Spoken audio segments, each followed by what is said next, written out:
महात्मा गौतम बुद्ध की जीवन की कई अद्भुत कहानियां हैं जो हमें जीवन के मूल्यों और धर्म के मार्ग को समझाती हैं।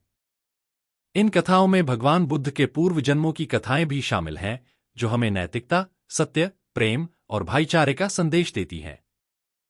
एक दिन गौतम बुद्ध अपने शिष्यों के साथ एकदम शांत बैठे हुए थे। उन्हें इस प्रकार बैठे हुए देख शिष्य चिंतित हुए कि कहीं वह अस्वस्थ तो नहीं है। एक शिष्य ने उनसे पूछा कि आज वह मौन क्यों बैठे हैं, क्या शिष्यों से कोई गलती हो गई है? इसी बीच एक अन्य शिष्य ने पूछा कि क्या वह अस्वस्थ हैं, पर बुद्ध मौन रहे।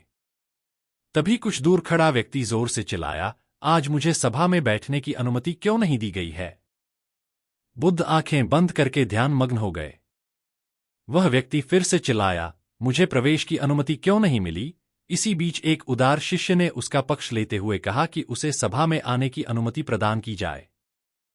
बुद्ध ने आंखें खोलीं और बोले, नहीं, वह अछूत है, उसे आज्ञा नहीं दी जा सकती। यह सुनकर शिष्यों को बड़ा आश्चर्य हुआ। बुद्ध उनके मन का भाव समझ गए और बोले, हाँ, वह अछूत है। इस पर कई शिष्य बोले, हमारे आश्रम में जात पात का कोई भेद ही नहीं, फिर वह अछूत कैसे हो गया? तब बुद्ध ने समझाया, आज वह क्रोधित होकर आया है।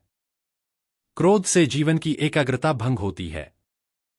क्रोधी व्यक्ति प्राय मानसिक हिंसा कर बैठता है, इसलिए जब तक वह क्रोध में रहता है तब तक अछूत होता है। इसलिए उसे कुछ समय एकांत में खड़े रहना चाहिए। क्रोधित शिष्य भी बुद्ध की बातें सुन रहा था। पश्चाताप की अग्नि में तप कर वह समझ चुका था कि अहिंसा ही मनुष्य का महान कर्तव्य व परम धर्म है। वह बुद्ध के चरणों में गिर पड़ा और कभी क्रोध न करने का प्रण लिया। इससे हमें यह शिक्षा मिलती है कि क्रोध के कारण व्यक्ति अनर्थ कर बैठता है और पश्चाताप उसे बाद में होता है, जिसका कोई लाभ नहीं मिलता। इसलिए हमें क्रोध नहीं करना चाहिए।